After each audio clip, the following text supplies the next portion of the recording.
Hi, I'm Łukasz from Film.pl from Poland. Hello. Nice to meet you. Nice to meet you too. First of all, congrats on the show. I had a blast watching it. It was funny, it was emotional, and it was thought-provoking, so I really enjoyed it. Oh, thank you. And my first question to you is, what made you want to adapt the Murderbot Diaries? I think we love the book and we love the character. And I think when you're adapting something, maybe sort of early personally in my career, I would have been like, I don't care if I love this, like there's something, can make something cool out of it. I don't feel like that anymore. I feel like the adaptation has to really reflect the book. And because so many people are invested in it, I think that the author of the book, Marthy Wells, aside from being brilliant, also enjoyed the idea of sometimes creating new things for the show. So this is based on, the book's short, All Systems Red. This is based on the first book in the series. And so everything that's in the book is in the show. But then we also had to add certain things. And in that case, Martha was up for sort of bouncing around ideas, coming up with ideas for the show. And then, yeah.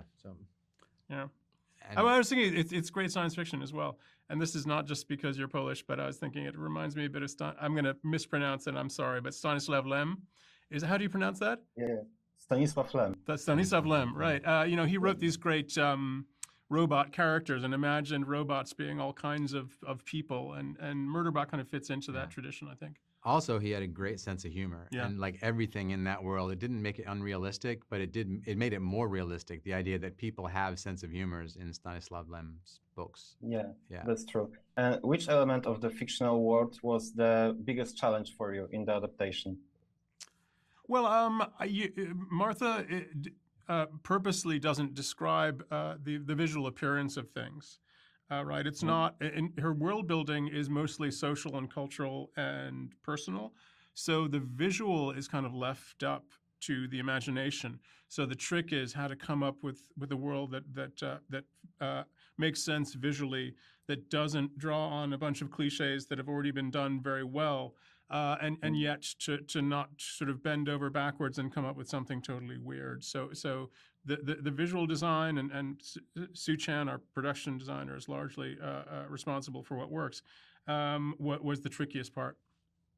I think the show looks great, so thank you. Well done. A final one. As brothers collaborating creatively, what do you appreciate about each other the most?